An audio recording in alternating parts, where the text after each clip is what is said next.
Hey guys, what's going on? It's In the Gym with Team MassiveJoes. Wow. Training chest, baby. At Anytime Fitness Blackwood, the home of the lion. What? They had a lion at the entrance. I don't know, but I love it. I love it. Training some chest with boss Josh. Special comments by the Big Swole Bear. What's up, people? And Big Nevos. I just came to see another intensifying workout. Well, mate, I tell you what, I've been trolled hard by the people from YouTube. Hold on. Check out the pre-workout stack of peace, the Hype Unleashed stack, our go-to pre-workout supplement stack of choice for chest, baby. Still have not used this one, so I cannot comment. You need to, man. Yeah, I know. I need to get it in my life. It is next level type shit, especially for the pumps. Well, I was going to say, it can't help too much for intensity because you guys are lacking, to say the least. Just wait for the workout to start. Before we start the workout, though, we have had a bunch of requests to show people how we do our shoulder warm-ups, internal and external rotator cuff warm-ups. So we do have a little bit at the start of this workout that just shows you guys a standard rotator cuff warm-up exercise, I guess. So as you can see, what I'm doing is kind of tucking my elbow in. I use a dumbbell rather than cables or pulleys. Yeah, I'm not going to comment on this. Some people prefer pulleys for the constant tension. I personally don't, because I find that it almost warms my rotator up too much to the point where my rotator starts failing. Fatiguing, yeah. Yeah. But you have to remember, when you're doing it like this, your anterior delt is going to be under tension. Correct. For every exercise that you're doing. So if you really want to specifically hit the rotator cuffs and make them stronger, you're not going to want to do that. You're going to want to use the cable. It is better to use a cable, but it's just a personal preference thing. So I do a couple of different exercises for my external rotator, where my elbow is tucked into my side, and then here I'm doing my internal rotators. And you can see this is a really good shot, because Joe's elbow is not actually moving too much from the circumference there of his shoulder. So it's staying at the same height. You see a lot of people do it, and their elbow is all f***ed up. Their elbow moves too much. Swinging all over the place. place. You've got to actually try and keep it at that same level. Level with your shoulder, and then the weight actually just rotates around the point of your elbow. And then generally we'll do these as well, these shoulder pass-throughs, just with a broomstick. You grab a broomstick, hold onto it, lock your elbows in place and pass through. This is really good for not only warming up your rotator cuffs, but also your pec minor as well. Stretching out your chest as well, man. Yeah. So, active stretching.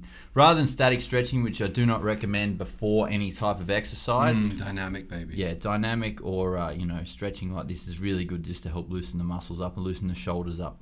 And that's a standard shoulder warm-up, and Bosch and I will generally do that before every chest workout, every back workout, and every shoulder workout as well. We spend about 15-20 minutes warming up, and then we get into it. No wonder you spend 2 hours at the gym. Starting this chest workout off, Big Swole, with incline barbell press, baby. Pretty standard to start it off with the incline, MassiveJoes workout. Don't need to worry about the flat anymore, mate. Mate, no one. You don't want to get those gorilla titties? Let me tell you, I have never met a person who has too much upper chest. Not even Big Nevos over here. I could get a bit big more gorilla, decline gorilla pecs. Everybody could. Not enough upper chest. I don't think that the incline bench press gets enough credit. No. The one thing I don't like, and this is me being very cynical here, is see how much Josh's back is arched there? Yeah. I try to flatten mine out a little bit. Well, you do, or else you turn it into a flat bench press. Yeah. So I actually try and lower my back into the bench a little bit more. The only issue with an incline bench is it just hits my front delts way too much. Yeah. Well, generally I prefer doing incline pressing with dumbbells. Yeah, because you can keep your shoulders out of the movement a little bit more. But it is good to mix it up every now and again and move to a barbell just to keep things fresh. But I agree with you 100%, JB. When you're doing incline anything, it becomes quite important that you really try not to arch your back. Keep your hips fixed to the bench, because then you're going to be able to actually hit that upper chest. If you arch your back too much, you turn an incline press into a flat press. And it kind of defeats the purpose of having the incline. Yeah, and you'll actually find when you do that and you do lower your lumbar spine into the bench, you won't be able to lift as much because you're not giving your body as much leverage. Correct. Whereas when you're actually leaning back the way Josh is at the moment, you're giving yourself plenty of leverage, And you're activating that lower part of the chest. Absolutely. So you're activating more of the chest. And we did 5 working sets on this first exercise, Team MassiveJoes extended hypertrophy. You're seeing the 5th and final working set from Bosch right here, the double drop set, aka the French drop set. I take it aka this is your the workout? Devil's drop set. Me. Yeah, this is one of my workouts. I think you got to get a new name for that, man. It's over 6 months old now. It's time for a new name. I just call it the double drop set, man. Okay. We got to get creative with this shit. And then we moved on to exercise number 2, sticking with the pressing, going the opposite angle to incline. We're going decline, and we're using dumbbells instead of barbell. And Big Swole, one of my favorite chest pressing exercises. There's a study I read about 10 years ago, man, that showed that decline press actually activated the most muscle fibers.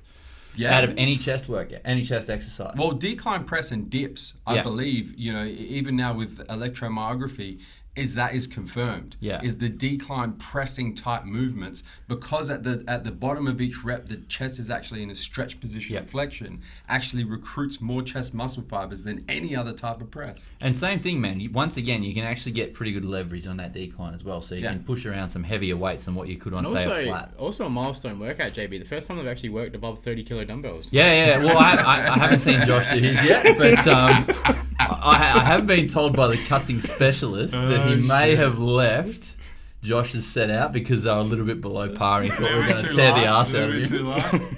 It is a very difficult exercise to set up, the decline dumbbell, because you need your training partner to actually pass you the dumbbells when you get heavy enough, like I was. Josh just kind of just flicked them up and rubbed those bitches out, you know what I'm saying? If you can stand up with them on that bench, man, they're not heavy enough. Yeah, but if you do have a good training partner and you do have a decline bench or an ab bench, as we were using, it is a fantastic pressing movement. Then we moved on to exercise number 3, a superset, fellas.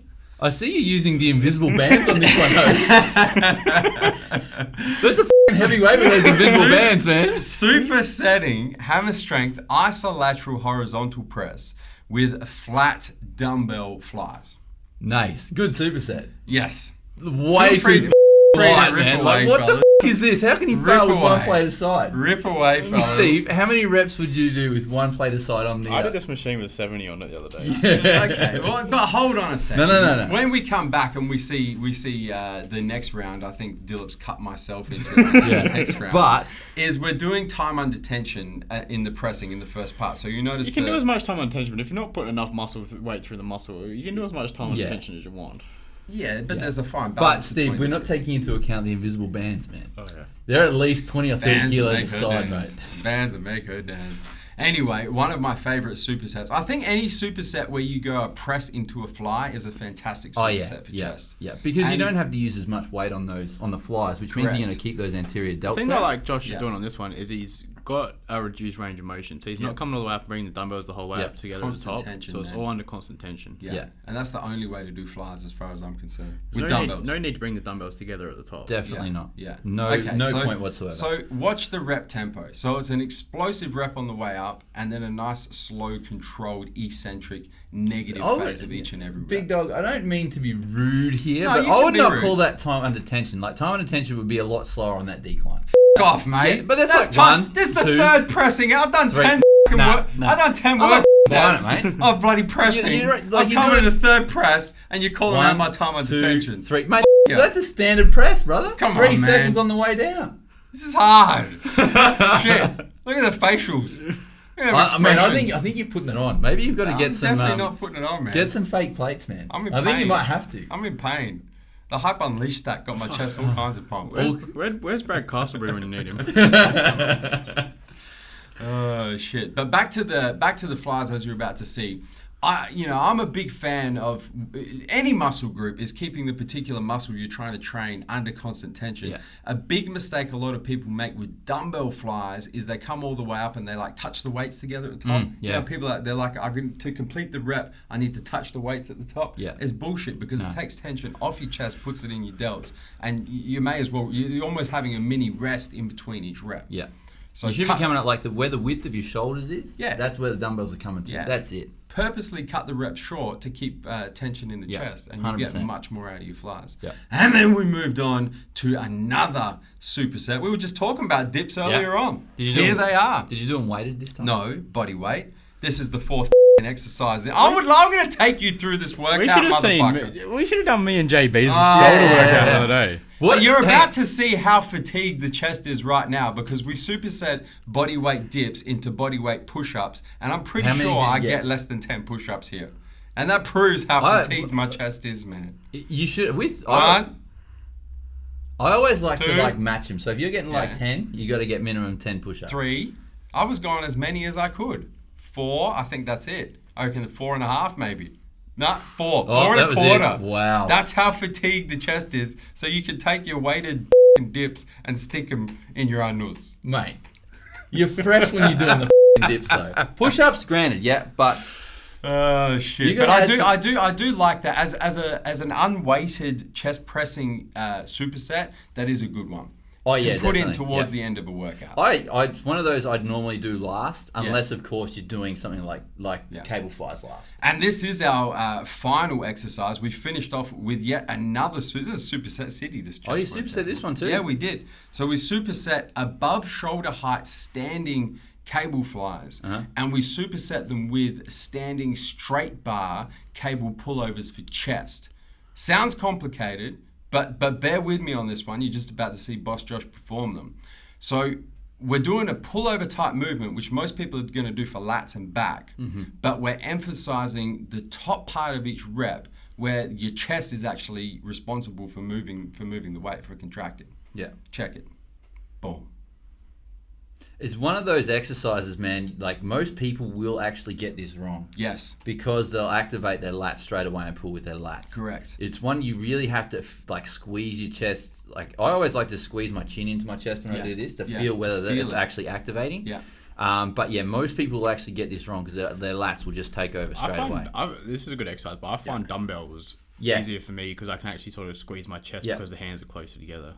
Yeah, for real. Dumbbell, you can do a dumbbell like you would a normal dumbbell pullover, or you can do it on the cables like we've got here. Yeah. This does work, but if you're having trouble, if you are having trouble isolating the chest, maybe perhaps try dumbbells on a bench. Yeah. A couple of things I'm going to point out with this superset for the viewers at home. The first thing is, because pulleys are constant tension, you'll notice that when we're doing these standing cable flies, is we are actually coming all the way through the range of motion. You can do that. You can, because at the top of each rep, the tension is in your chest no matter how far you go. So as opposed to dumbbells where we said, purposely cut the range of motion short, here we're saying purposely use the full range of motion because you got constant tension provided by the cables. What about the crossing the hands over, big dog? See, bullshit, so many people do. You got to get that squeeze through the middle though. So you're not squeezing the middle of your chest completely there. Like it's not even firing. If you cross them over, mate. Big game over. Might actually have a chest. Yeah. No, I was taking the piss there. Viewers at home, please don't cross them over. There is 0 point to it. No, well, unless you're trying to hit front delts. Yeah, then exactly. There's all point to it. Yeah. Now, with this exercise, the way I like to describe this to people is, whenever you got DOMs in your chest is sore, and like you're stretching it out the days after. You guys wouldn't have DOMs after this. Oh, come on! And you go to like a door frame and you like put your hands up and you're like stretching your chest out like that. Yeah. That's what you're trying to mimic at the start of each and every rep doing this. Is a full stretch through the chest. Your mind-muscle connection is on contracting that chest, and that's how you complete this exercise. That's a good way to describe it, man. I like that. Thank you. Give people that visualization. Oh, man. And while you're visualizing, don't forget to hit the subscribe button. Subscribe to our YouTube channel, man. Stay up to date with all the latest editions of In the Gym with Team MassiveJoes and all the other deliciousness on our YouTube channel. Until next time, where we coming to and from, Swole? MassiveJoes.com. Stay massive.